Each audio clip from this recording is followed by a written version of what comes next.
প্রেমিকেরা, আসেন আমি আপনাদেরকে কি শোনাতে লাগলাম। এ যুবকেরা, তরুণেরা, আব্বারা, এমন করে দুনিয়া জমিনে দে যতই আপনি কবরকে ভুলে থাকে, আপনার কবর কিন্তু আপনাকে ভুলে থাকে না। আল্লাহ নবী দিন দুনিয়া বাদশা হাবিবুল্লাহ জানিয়েছে, এ বাবা সাহাবারা, কবর তোমাদেরকে 4 রকম ভাবে ডাক দিতে থাকে। দৈনন্দিন কবর তোমাকে 4 রকম ভাবে ডাক দেয়। কবর বলে, আনা বাইতুল গুরবা, আমি হলাম অপরিচিতির ঘর। আনা বাইতুদ দুর, আমি হলাম সাপ বিচের ঘর। আনা বাইতুল ওয়াহিদা, আমি হলাম একা থাকার জায়গা। আনা বাইতুত তুর, আমি হলাম মাটির ঘর। এইভাবে আমাকে আপনাকে কবর ডাক দিতে লাগে। যুবক, এ যুবকেরা, তরুণেরা, সেই কবরে তোমাকে একা থাকতে হবে। কবর বলে কোনো বন্ধু বান্ধবী পাবে না, আমার কাছে তোমাকে একা থাকতে হবে। কোনো পাথরের বিছানা পাবে না, কোনো পাথর বসানো থাকবে না। আমি হলাম মাটির ঘর, এখানে সাপ বিছে থাকে, সাপ বিচের ঘর আমি কবর। এ যুবকেরা, আব্বারা, তরুণেরা, আরে আজ আমি আপনি কবরকে ভুলে গেলে, কবর কিন্তু তোমাকে আমাকে ভুলে না। আল্লাহ পাকের একজন মুমিন বান্দা রাস্তা দিয়ে যেতে লেগেছে, আর একটা কবরস্থান দেখতে পেয়েছে। আর ওই কবরের দিকে তাকিয়ে ওই মুমিন বান্দাটা সালাম দেওয়ার জন্য তাকিয়েছে, সালামটা দিয়েছে। আর একটা কবর দৃষ্টি আকর্ষণ হয়েছে, ওই কবরটা একটু উলে গিয়েছে গো, ওই কবরটা একটু ফাঁকা হয়েছে গো। এ যুবকেরা, তরুণেরা, ওই ফাঁকা দিয়ে দেখতে পাওয়া যাচ্ছে ওই কবরে যেন একজন জিন্দা মানুষ দাঁড়িয়ে দাঁড়িয়ে নামাজ আদায় করছে। আল্লাহর মুমিন বান্দাটা দেখে অবাক, কবরের ভিতরে যেন কে একজন দাঁড়িয়ে আছে। ছুটে চলে গিয়ে দেখছে সত্যি তো একজন নামাজ আদায় করে। আরে চুপটি করে দাঁড়িয়ে আছে।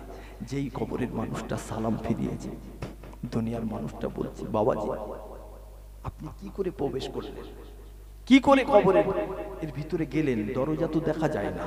বলে, সবাই এই ঘরে যেভাবে আসে আমিও সেইভাবে এসেছি, তার মানে মওত হয়ে গেছে।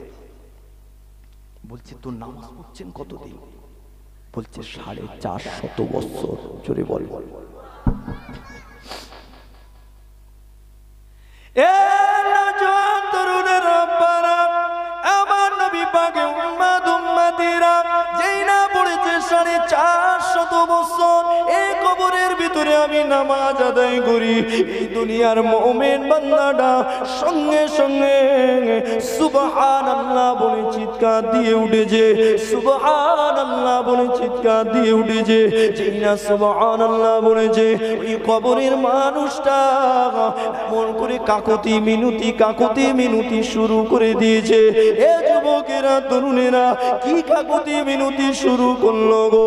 বলতে লাগলো, ও দুনিয়ার মানুষ, 450 বছরের নামাজগুলো নিয়ে নাও, একবার সুবহানাল্লাহ বলেছো, ওই সুবহানাল্লাহর নেকিটা দিয়ে দাও। জোরে হবে না? 450 বছরের নামাজগুলো দিয়ে দিতে চাচ্ছে, একবার সুবহানাল্লাহ নেকি নিতে। এই দুনিয়ার মানুষটা বলছে, আরে আপনি 450 বছরের নামাজ দিতে চাচ্ছেন, একবার সুবহানাল্লাহ নিতে চাচ্ছেন, কি ব্যাপার, কি রহস্য? তখন বলছে শোনো, আমি যখন দুনিয়ার জমিনে ছিলাম, আমি নামাজ পড়তাম আর আল্লাহর কাছে চাইতাম, আল্লাহ আমি কবরে গিয়ে যেন আমার সিজদা দেওয়াটা বন্ধ না হয়। জোরে বলেন সুবহানাল্লাহ। দুনিয়াতে সিজদা দিই, যেন কবরেও কেউ সিজদা দিতে পারি, নামাজ পড়তে পারি। আল্লাহ আমার দোয়া কবুল করেছে। আমি যেদিন কবরে এসেছি সেই দিন থেকেই আমি নামাজ আদায় করি কবরে।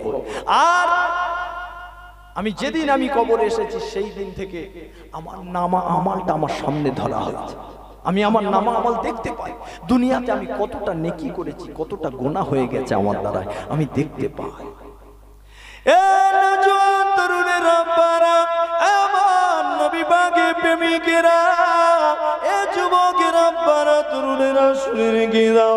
ওই সময় কবরবাসীটা বলতে লেগেছিল, যতটা নাকি দুনিয়া থেকে নিয়ে এসেছি, আজ এতদিন নামাজ পড়ার পরে 450 বছর নামাজ আদায় করার পরেও আমার আমলটা আমি দেখি একটা নেকি আল্লাহ বাড়িয়ে দেয়নি, একটা নেকি আল্লাহ পাক বাড়িয়ে দেয়নি। একটা নেকি বাড়াতে গেলে দুনিয়ার সময়ের দরকার হবে, দুনিয়ার হায়াতের দরকার হবে।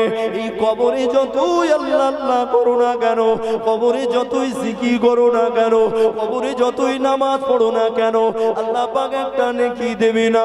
দুনিয়ার জমিনে আমাকে আপনাকে নেকি ইনকাম করে নিতে হবে, নেকি বাড়িয়ে নিতে হবে।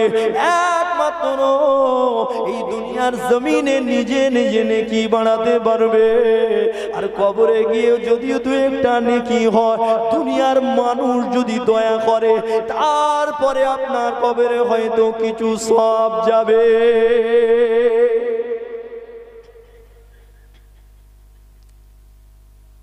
বলে এতদিন নামাজ পড়েছি, আল্লাহ আমার কবরে একটা নেকি বাড়িয়ে দেয়নি, তবে তুমি যে সুবহানাল্লাহ বলেছো, আল্লাহ পাক জমিন আসমানের ফাঁকা অংশের নেকি দিয়ে ভরে দিয়েছে। জোরে বলো সুবহান। ওই জন্য তো বলছি, তুমি আমার নামাজগুলো নিয়ে নাও, আর তোমার একটা সুবহানাল্লাহ আমাকে দিয়ে দাও। একবার সুবহানাল্লাহ বললেই আপনার জান্নাতের ভিতরে আল্লাহ পাক ফেরেশতাকে দিয়ে একটা গাছ বসিয়ে দেয়। জোরে বলেন সুবহানাল্লাহ। ওই গাছটা আপনার বাড়ির আম গাছ, জাম গাছ, তাল গাছের মতো নয়। আল্লাহর রাসূল নূরে জবানে বলে গেছে, ওই গাছটা এত বড়, এত বড়, এত তার আয়াতন, জান্নাতি একটা টকবগে ফুটান্ত ঘোড়া 100 বছর ধরে ওই তলাটা খাতি ঘুরতে সময় লেগে যাবে। জোরে বললেন না? এই যে সুবহানাল্লাহ বললেন, একটা গাছ বসে গেছে, খুশি না? তাহলে চুপ করে আছে, এখনো চুপ করে আছে। খুশি তো? তাহলে সুবহানাল্লাহ বলেন। যতবার বলবেন ততবার আল্লাহ দেবে। আপনার হয়তো বলতে কষ্ট হবে, আল্লাহ বলে আমার দিতে অসুবিধা নাই। জোরে বলেন সুবহানাল্লাহ।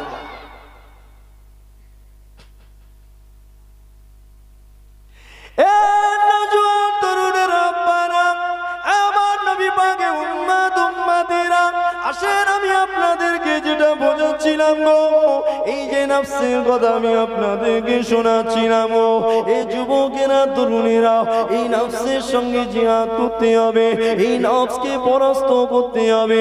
এই নফসে আম্মারাতুম বিসু থেকে নফসে লাওয়ামায় পরিবর্তন যদি করতে না পারো, তাহলে ঠিকানা কিন্তু জাহান্নাম হয়ে যাবে।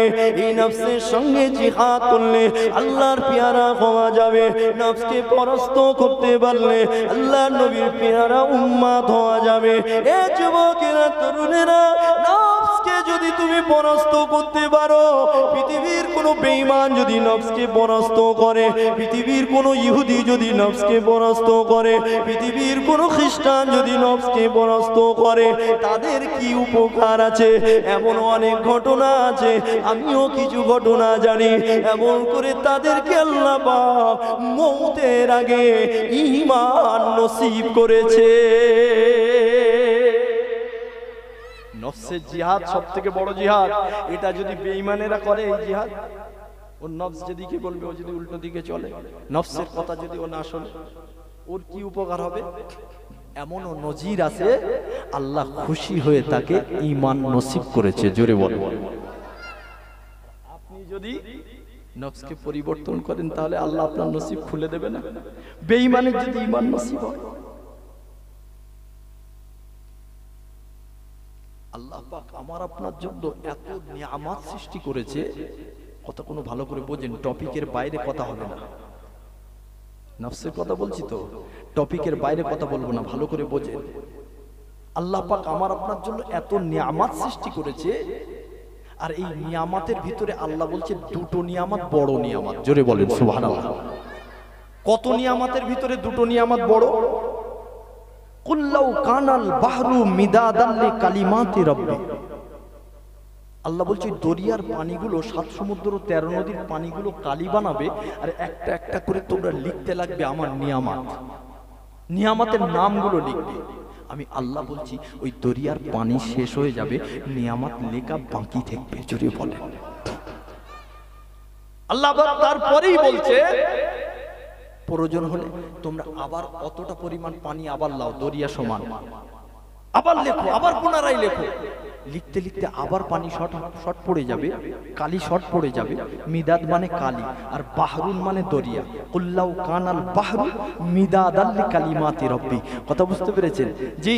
তো লিখতে লিখতে আবার দরিয়ার পানি শেষ হয়ে যাবে, কিয়ামত এসে যাবে, আমার নিয়ামত লেখা শেষ হবে না। জোরে বলে কত নিয়ামত, কত নিয়ামত, সব আমার আপনার উপকারার্থে আল্লাহ সৃষ্টি করেছে। এত নিয়ামতের ভিতরে আল্লাহ বলছে দুটো নিয়ামত বড় নিয়ামত। এই যে বললাম না, বেঈমানও যদি নফসের সঙ্গে জিহাদ করে তো এমনও নজির আছে বেঈমানের ঈমান নসিব হয়েছে। জোরে বলে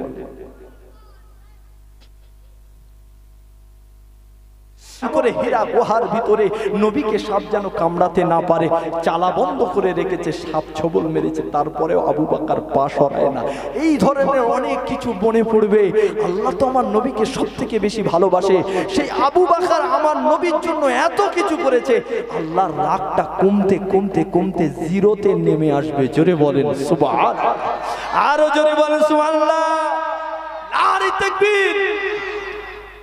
জিরোতে যখন আল্লাহর রাগ নেমে আসবে না, তখন আল্লাহ বলবে এই সলিমুদ্দিন কি করেছিস বল না, একটা ভালো কথা বল, একটা ভালো কাজ করেছিস একটু বল। আর সেদিন দেখা যাবে, দেখা যাবে গোটা পৃথিবীতে স্যাটেলাইট চলছে না চলে না? হ্যাঁ, গোটা পৃথিবীর যদি স্যাটেলাইটের ব্যবস্থা দুনিয়ার মানুষ করতে পারে, আমার আল্লাহ সেদিন তোমার জীবনীটা দেখাতে পারে না? দেখাতে পারে না? বড়ানি গ্রামে ভাঙড়ে বড়ানিতে ওয়াজ হচ্ছিল, আর আমার এই বান্দাটা যখনই বক্তা সাহেব আলেম সাহেব বলছিল বলো সুবহানাল্লাহ, বান্দা আমার এত জোরে জোরে সুবহানাল্লাহ বলেছে, আল্লাহ দেখে বলবে আরে এর থেকে ভালো কাজ কি হতে পারে, যা জান্নাতে চলে যা। জোরে হবে।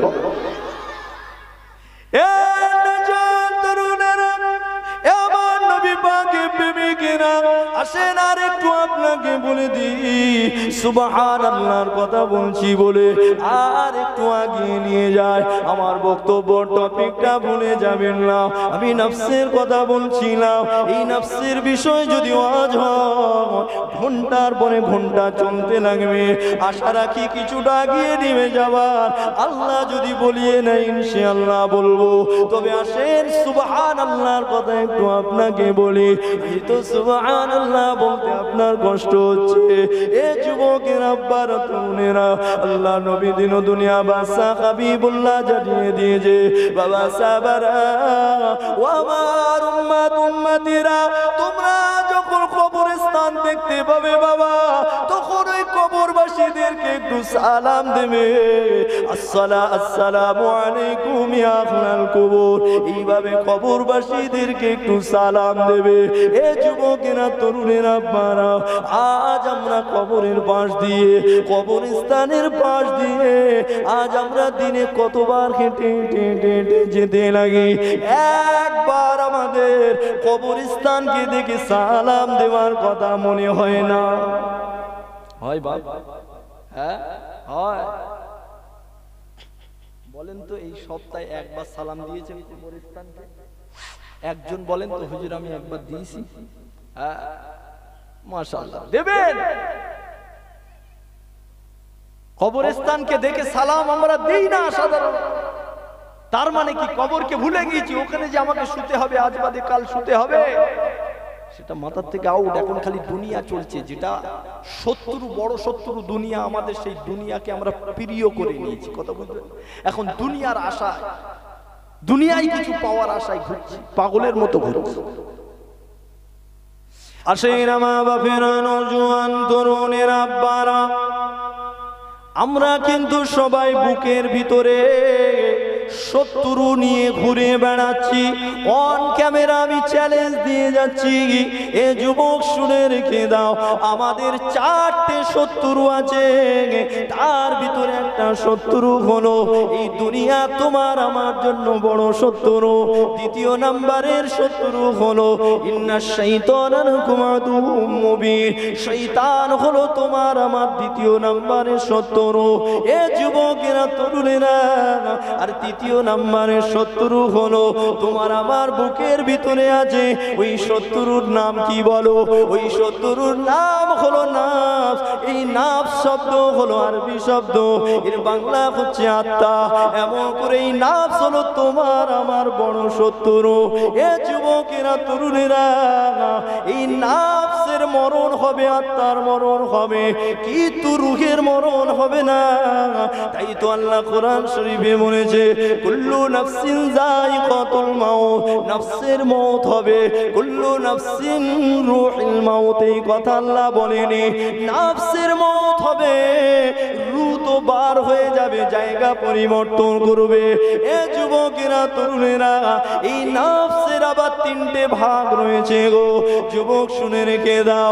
তাফসীরে জালালাইন শরীফ থেকে আমি আপনাকে বলছি, তাফসীরে জালালাইনটা পড়ছিলাম গো, দেখতে পেলাম এই রূহের নাফসের তিনটে ভাগ রয়েছে গো।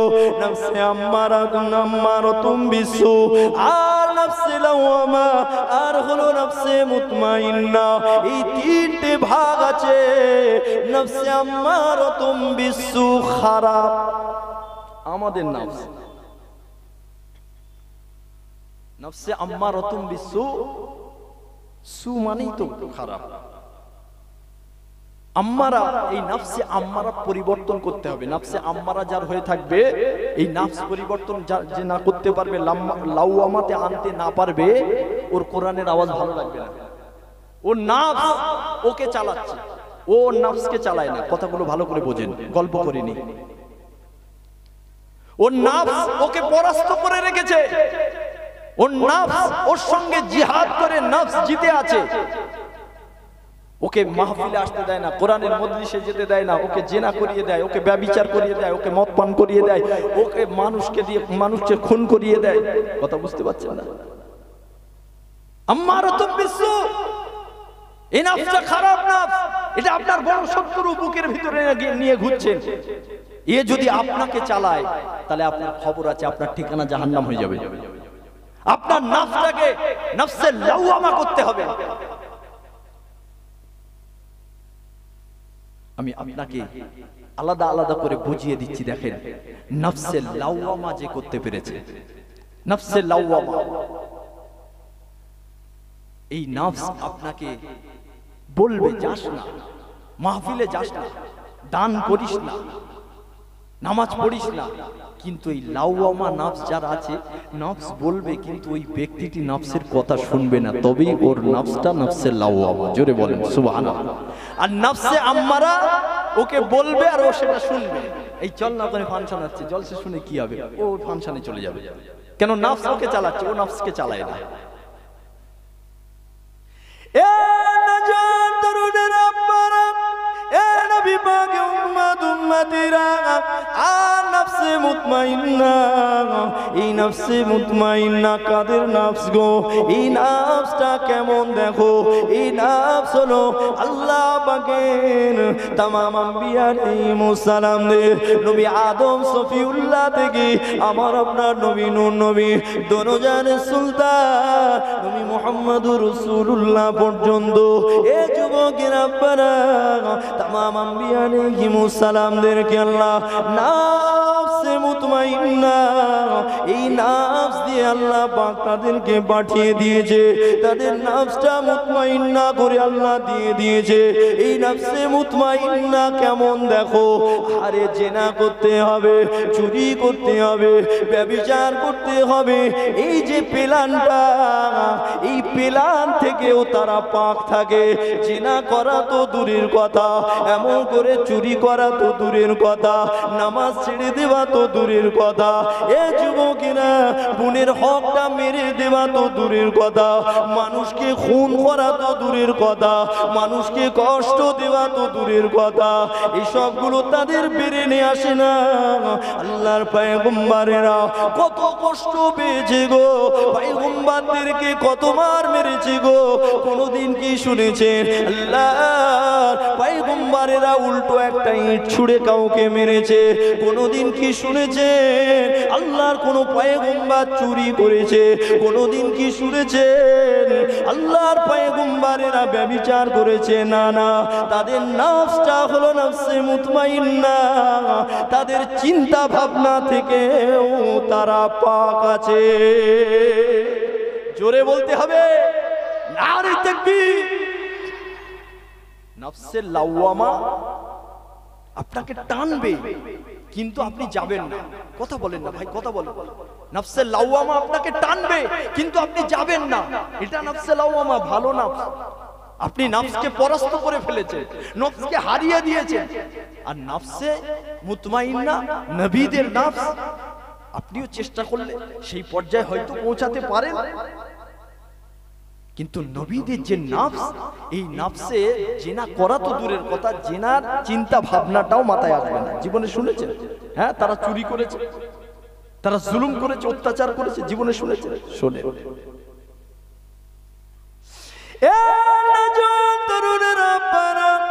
আসেন, আমি আপনাদেরকে কি বোঝাতে লাগছি। আর এই নফস যদি পরিবর্তন না করতে পারে, নফসে আম্মারাতুম বিসু থেকে নফসে লাওয়ামা যদি করতে না পারে, ঠিকানা জাহান্নাম হয়ে যাবে। আর আপনাকে অবশ্যই অবশ্যই আম্মারাতুম বিসু থেকে এমন করে নফসে লাওয়ামা নফসটাকে বানাতে হবে, তাহলে আপনার ঠিকানা জান্নাত হবার আশা রাখা যায়। এ যুবকের আব্বারা, এই নফসকে যদি আপনি হারাতে না পারে, ঠিকানা জাহান্নাম হয়ে যাবে। যুবক শুনে রেখে দাও। আর এই নফসের যুদ্ধ বড় যুদ্ধ।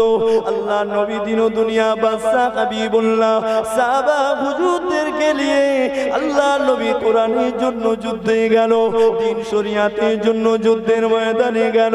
যুদ্ধে আল্লাহ পাক সাহাবা হুজুরদেরকে জয়লাভ করানো, আল্লাহ পাক আমার নবী পাককে জয়লাভ করানো। ওই যুদ্ধের ময়দানে আল্লাহ পাক মুসলমানদেরকে জয়ী করালো। সমস্ত সাহাবা হুজুররা বড় আনন্দ করতে করতে করতে করতে, কেউ বা উটের উপরে, কেউ বা ঘোড়ার উপরে, তারা সবাই ফিরতে লেগেছে। মদিনার দিকে তারা রওনা দিতে লেগেছে। তারা এত আনন্দ করতে লেগেছে, তারা এত খুশি বানাতে লেগেছে। আল্লাহ নবীর সামনে রয়েছে, আর সাহাবা হুজুররা বড় আনন্দ করে। কেন আনন্দ করে? তারা যুদ্ধে গিয়েছিল কোরআনের জন্য, তারা যুদ্ধে গিয়েছিল ইসলামের জন্য, তারা যুদ্ধে গিয়েছিল আল্লাহ নবী দিন দুনিয়া বাদশার জন্য। আর সেই যুদ্ধেতে আমার আল্লাহ পাক জয়লাভ করিয়ে দিয়েছে। এটা তো অবশ্যই খুশির খবর, এটা তো অবশ্যই আনন্দ হওয়ারই ব্যাপার। তাই তারা বড় আনন্দ করতে লেগেছে। হঠাৎ করে রাস্তার মাঝখানে দিন দুনিয়া বাদশা হাবিবুল্লাহ সাহাবা হুজুর গুলোকে দাঁড় করিয়ে দিয়েছিল।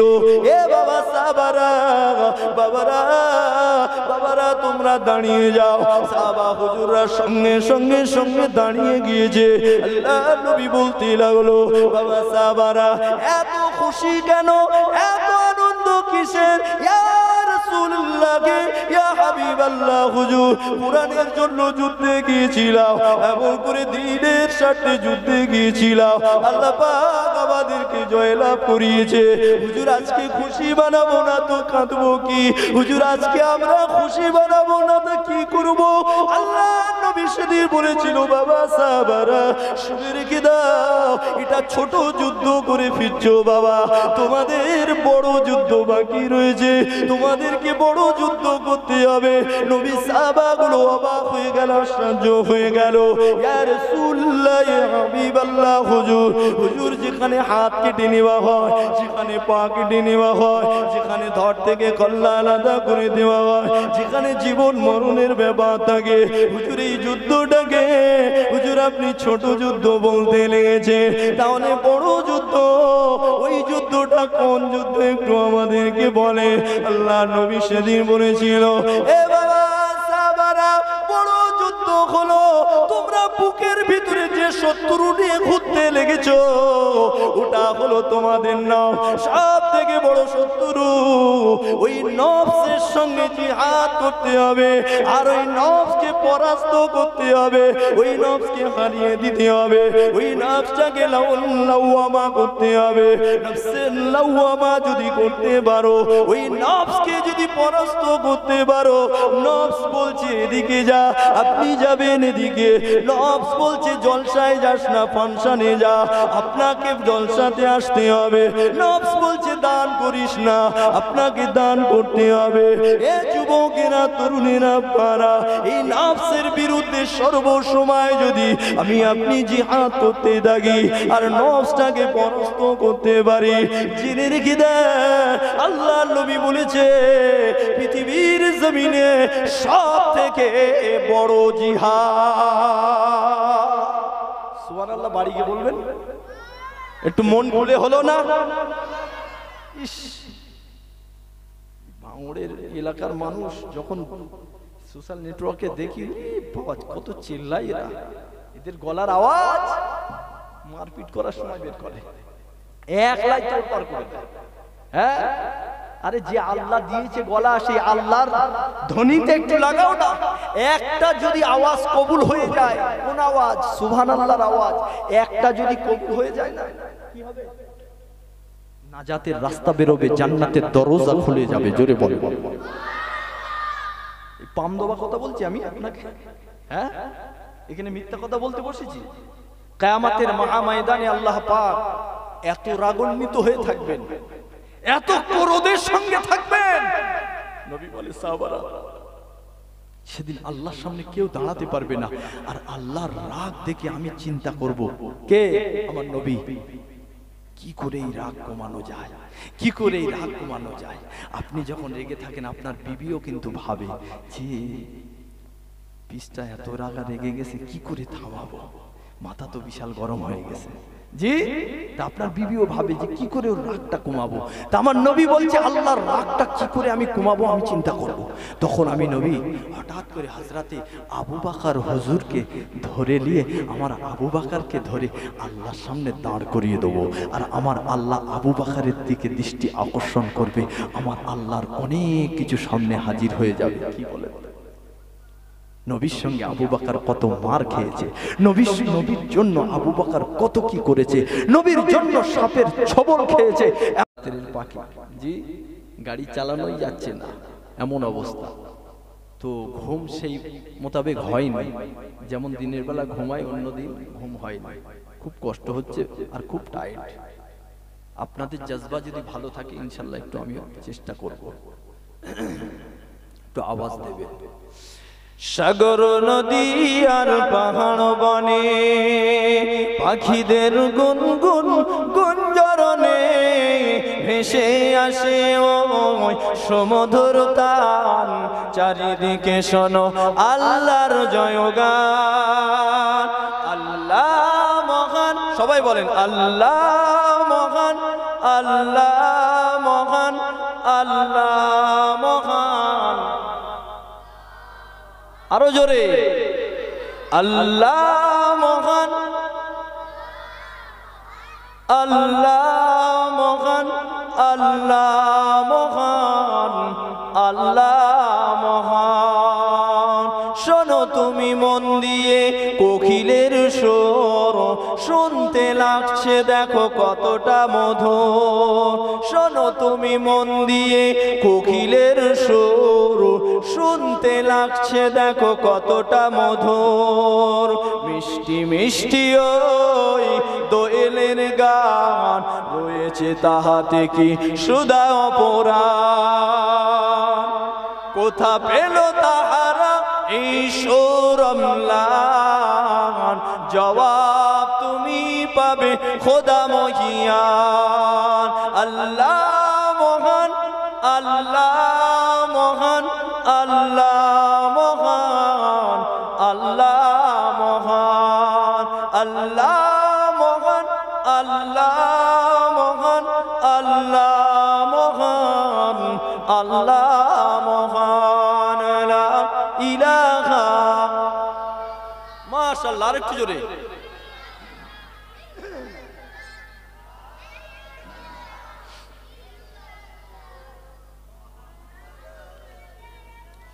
লা মাকসুদা ইল্লাল্লাহ, লা মাওজুদা ইল্লাল্লাহ, লা মাহবুবা ইল্লাল্লাহ, বলো লা ইলাহা, তো আওয়াজ দেন, লা ইলাহা, লা ইলাহা, লা ইলাহা ইল্লাল্লাহ মুহাম্মাদুর রাসূলুল্লাহ। সবাই বলেন সাল্লাল্লাহু তাআলা আলাইহি ওয়াসাল্লাম। আলহামদুলিল্লাহ, মাহদি জলসার সম্মানিত সভাপতি মহাশয়, দূর দূরান্ত থেকে আগত উলমা ইকরাম, হুফাজ ইকরাম, কুররা ইকরাম, সামনে উপবিষ্ট আমার শ্রোতা মণ্ডলী, আমার আব্বা জানেরা, চাচা জানেরা, নওজোয়ান যুবক তরুণ বন্ধুরা, আমাদের ফিউচার ভবিষ্যৎ ছোট ছোট কচিকাচা বাচ্চার দলেরা, পর্দার আড়ালে আমার দয়াময়ী মায়াময়ী আম্মাজান ও বুবু জানেরা, সকলকে আমি আমার আন্তরিক মোবারকবাদ জানাই। শুকরিয়া জ্ঞাপন করি সেই মহিয়ান গরিয়ান সর্বশক্তিমান খালিক ও মালিকের দরবারে, যে আল্লাহ বড় দয়াশীল, বড় করুণাশীল, বড় রহমশীল, বড় দয়ার নাসির। সেই আল্লাহর কাছে আমরা শুকরিয়া করব। আমার ভাই জানেরা, আব্বা জানেরা, আচ্ছা বলেন তো দেখি, আল্লাহ পাক যাকে ভালোবাসে তাকে কি দান করে? বলতে পারবে? আল্লাহ যাকে ভালোবাসে তাকে কি দেয়? বলা যাবে? বলতে পারবো? অনেক টাকা দেয়, বড় বাড়ি দেয়, বড় নেতা বানায়, তাই তো নাকি? বড় ব্যবসা দেয়, এসব দেয় না? বলে হুজুর ও তো কারুনের ছিল, ও তো হামানের ছিল, ও তো ফেরাউনের ছিল, ও তো জালুতের ছিল। ছিল না? ছিল না? হ্যাঁ, কত বড় নেতা ছিল ফেরাউন, কত বড় বাদশা ছিল। ও তো শাহরুখ খানের আছে, ও তো সালমান খানের আছে, ও তো বিরাট কোহলির আছে, আছে না নাই? হ্যাঁ, আল্লাহ ভালোবাসলে তাহলে কি দেয়?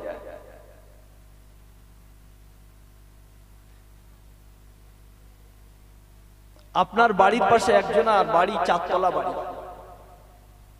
আর আপনার বাড়িটা টালির, খোলার টালির বাড়ি, আপনার খড়ের চাল, চারতলার উপর থেকে থুতু ফেললে আপনার ঘরের টালিতে পড়ে।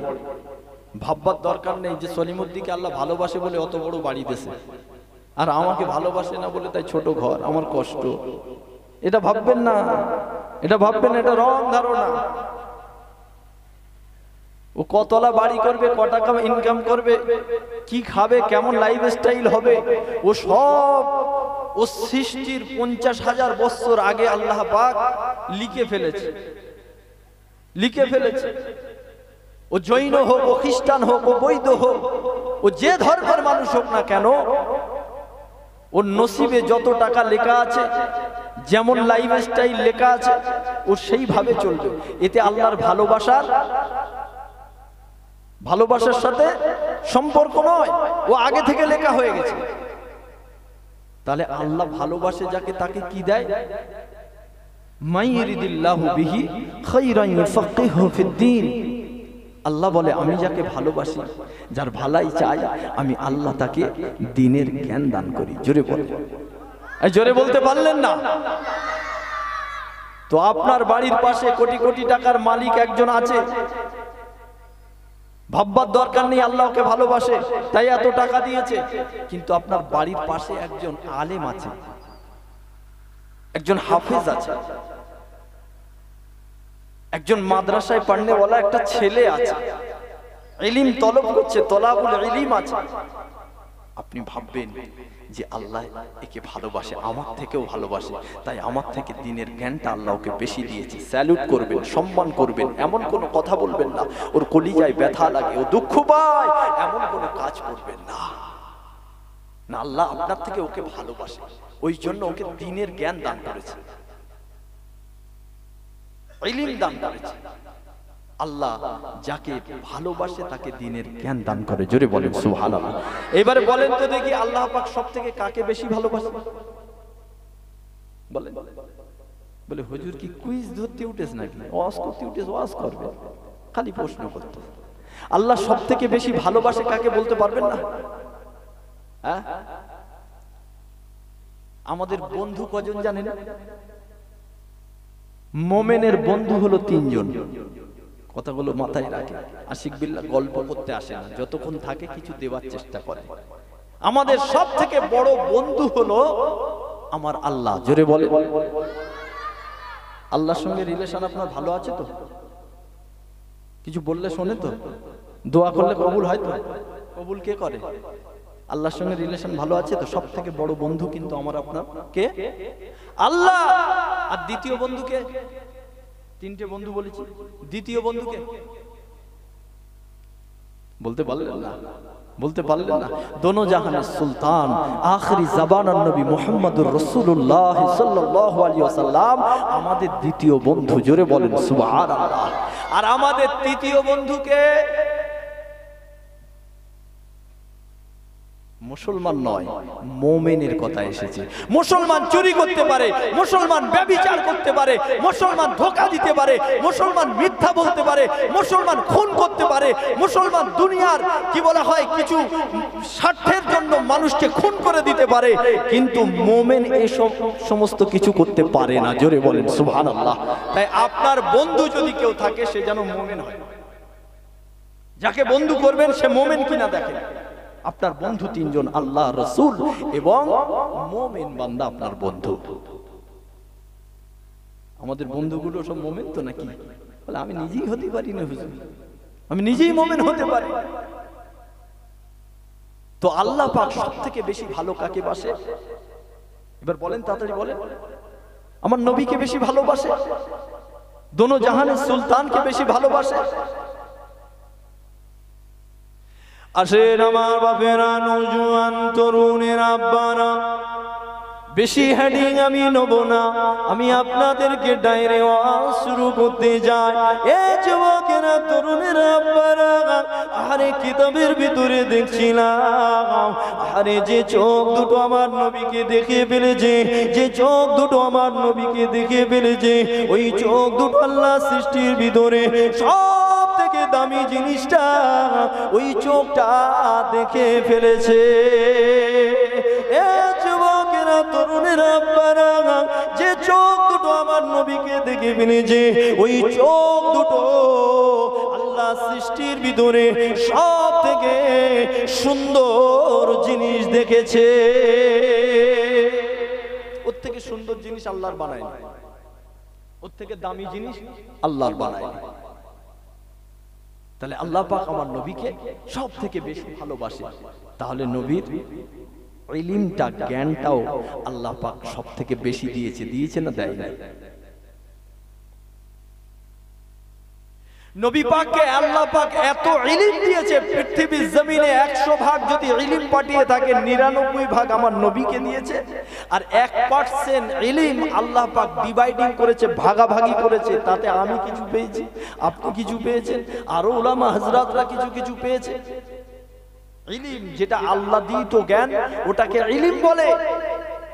আর ওই জ্ঞান যারা অর্জন করে তাদেরকে আলেম বলে। জোরে বলেন সুবহানাল্লাহ।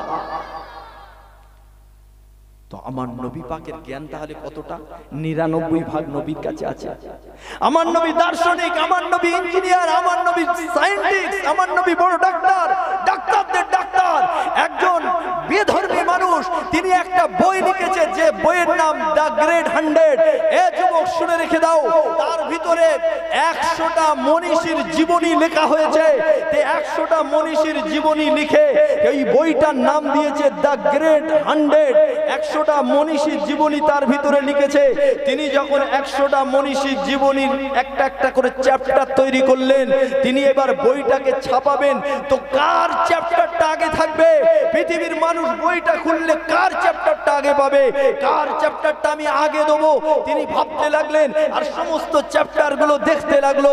দেখে দেখে দেখে দেখে তিনি ভাবলেন, তিনি নির্ধারিত করলেন, তিনি সিলেক্টেড করলেন, আমার বইতে এই দ্য গ্রেট 100 এই বইতে আমার চ্যাপ্টারটা খোলার পরেই, আমার বইয়ের প্রথম পৃষ্ঠাটা খোলার পরেই পৃথিবীর মানুষ যেন দেখতে পায় প্রফেট মুহাম্মদুর রাসূলুল্লাহর জীবনী। জোরে বলেন সুবহান, আরো জোরে বলেন সুবহান। দিতে বাধ্য, নবীর মতো এত জ্ঞানী মানুষ, নবীর মতো এত ইলম আল্লাহ পাক আর কাউকে দেয় নাই। আমার ভাইজানের আব্বা জানেরা, আমি আপনাদেরকে যেটা প্রথমেই বলতে চাইছিলাম, আল্লাহ ভালোবাসলে কি দেয়, এই কথা কেন বললাম, কেন এই কথা দিয়ে শুরু করলাম? আল্লাহ পাক ভালোবাসলে কি দেয়, তাহলে কি বুঝলেন? এদিকে খেয়াল করতে হবে। আপনারা ঘেঁটে দিলে আমার দেরি হয়ে যাবে। এই বাবু কথা বলিস জি, তাহলে কি বুঝলেন? আল্লাহ ভালোবাসলে কি দেয়, তাড়াতাড়ি বলেন, বলেন তাড়াতাড়ি। আল্লাহ ভালোবাসলে কি দেয়? ইলম দেয়, দ্বীনের জ্ঞান দেয়। তো এটা বলতে পারছেন না, যত দেরি করবেন আপনাদের কিছু শোনা বাদ থেকে যাবে, কথা বুঝতে পারবেন? হ্যাঁ। আর এই জায়গাটা, এই মাহফিলটা দ্বীনের মাহফিল তো, হ্যাঁ, এখানে দ্বীনের জ্ঞান দেওয়া হয় তো। তো এখানে যারা আসবে শুধু ইচ্ছা করলেই হবে না, এখানে যারা আসবে শুধু ইচ্ছা করলেই আসতে পারবে না, আগে আল্লাহর ইচ্ছা হতে হবে। আল্লাহর রহমতের দৃষ্টি যদি আপনার উপরে পড়ে, তবেই কিন্তু আপনি এই ধরনের মাহফিলে আসতে পারবেন। এই গ্রামে যত মানুষ আছে সবাই যদি আসতো, এই প্যান্ডেলে জায়গা ধরতো, মাশাআল্লাহ প্যান্ডেল ভরে গেছে, তো সবাই যদি আসতো, এখানে জায়গা দেওয়া যেত না, সবাই কিন্তু আসতে পারবে না। কলকাতায় যেতে পারবে, দিল্লি যেতে পারবে, কাশ্মীরে যেতে পারবে, দার্জিলিং এ যেতে পারবে, বিভিন্ন জায়গায় ইচ্ছা করলে যেতে পারবে, কিন্তু দ্বীনের মাহফিলে আসতে গেলে আল্লাহর রহমতের নজর যাদের উপরে পড়বে তারাই এখানে অ্যাটেন্ড করতে পারবে। জোরে বলেন সুবহানাল্লাহ। এই মাহফিলের এত গুরুত্ব। বাড়ি থেকে নিয়ত করে বার হবেন, আমি মাহফিলে যাব, একটা কদম যেই ফেলবেন 10টা গুনাহ মাপ আর 10টা নেকি নামা আমালে লেখা হয়ে যাবে। জোরে বলবেন না। যদি 500 কদম আসেন, যদি 1000 কদম আসেন, 10টা করে নেকি লেখা হবে আর 10টা করে গুনাহ মাফ হয়ে যাবে। আর এই মাহফিলে এসে বসে পড়লেই সাগীরা গুনাহগুলো, ছোট ছোট গুনাহগুলো আল্লাহ পাক এমনিতেই মাফ করে দেবে। আর যদি তওবা করে নিয়ে বসেন, যত বড় বড় গুনাহ আছে আল্লাহ সব মাফ করে দেবে। জোরে বলেন সুবহানাল্লাহ। আমার ভাইজানেরা, আব্বা জানেরা, আপনারা ডিস্টার্ব করেন, একটু সাইলেন্ট থাকেন, একটু নড়ানড়ি কম করেন, কথা বলি কম করেন। জি, আমি বলেছি আমি খুব টায়ার্ড, আপনারা ডিস্টার্ব করলে আমার বক্তব্যটা ঘেঁটে যাবে, একটুখানি শোনেন। একজন সারা রাত ধরে তাহাজ্জুদের নামাজ পড়বে, আর একজন ব্যক্তি এখানে এসে 5 মিনিট ওয়েট করবে, 5 মিনিট, খালি 5 মিনিট, 10 মিনিট, 15 মিনিট চলে যাবে, পুরো শেষ দোয়াও করতে হবে না তাকে। সে বাড়ি গিয়ে শুয়ে পড়বে আর ফজরের নামাজটা পড়বে, ফজরের নামাজটা পড়বে। আর একজন তাহাজ্জুদের নামাজ পড়ছে সারা রাত, আর এই 5 মিনিট ঘুরে গিয়েছে, কথা বুঝতে পেরেছে? 5 মিনিট কিছু শুনে গিয়েছে, বরকত নিয়ে গিয়েছে। সারা রাত ধরে তাহাজ্জুদ পড়ে যা নেকি হবে, তার চাইতে অনেক গুণে বেশি নেকি আল্লাহ এর নামা আমালে দেবে। জোরে বলেন সুবহানাল্লাহ। এই মাহফিলটাকে ছোট মাহফিল মনে করেন না। এখানে হয়তো কিছু মানুষ আছে, কিন্তু এই মাহফিল সোজাসুজি আল্লাহর আরশ পর্যন্ত ফারিস্তার টাল লেগে যায়। জোরে বলেন সুবহানাল্লাহ। আমার বাপেরা, নওজোয়ানেরা, এই মাহফিলের কোরআনের আওয়াজ যাদের কানে যাচ্ছে, এই মাহফিলে আসতে পারছে না। অনেকেই আছে পায়ে বালিশ দিয়ে, মাথায় বালিশ দিয়ে ঘুমানোর চেষ্টা করছে বাড়িতে, হ্যাঁ, আবার অনেকের রাগও হচ্ছে, অনেকের আবার রাগও হচ্ছে। তবে শুনে রেখে দেন, কোরআনের আওয়াজ যদি আপনাকে আকর্ষিত করে এই মাহফিলে না নিয়ে আসতে পারে, জেনে রাখেন আপনার ঈমানের বাতিটা নিভে গিয়েছে। ঈমান আপনার আছে, আপনি বুঝবেন কি করে? কোরআনের বক্তব্যের আওয়াজ আপনার কানে যাবে, কোরআনের কিরাতের আওয়াজ আপনার কানে যাবে, আর আপনার দিলটা তড়পাতে থাকবে, আপনার মনটা তড়পাতে থাকবে। কখন আমি ব্যস্ততা শেষ করে ওই মাহফিলে যোগ দেবো, কখন কোরআনের বক্তব্যের মজলিসে যাব, কখন আমি যাব, এইভাবে যদি দিল তড়পায় আর আপনি যদি আসতে পারেন, তাহলে ভাববেন ঈমানের জ্যোতিটা আপনার ভিতরে এখনো জ্বলছে। জোরে বলেন সুবহানাল্লাহ। আর যদি মন না চায়, যদি আপনার ব্যস্ততা আপনাকে ধরে রেখে দেয়, যদি মন না চায়, যদি রাগ হয়, যদি ঘুমটা আপনার কাছে বেশি প্রিয় হয়ে যায়, জেনে রাখবেন আপনি নামে মুসলমান আছেন, ভিতরে ঈমানের বাতি পুরো নিভে গিয়েছে, ঈমানের বাতি নিভে গিয়েছে। আল্লাহ দ্বীনের কথা আলোচনা হবে, মুসলমান আসবে না তো কে আসবে? কে আসবে?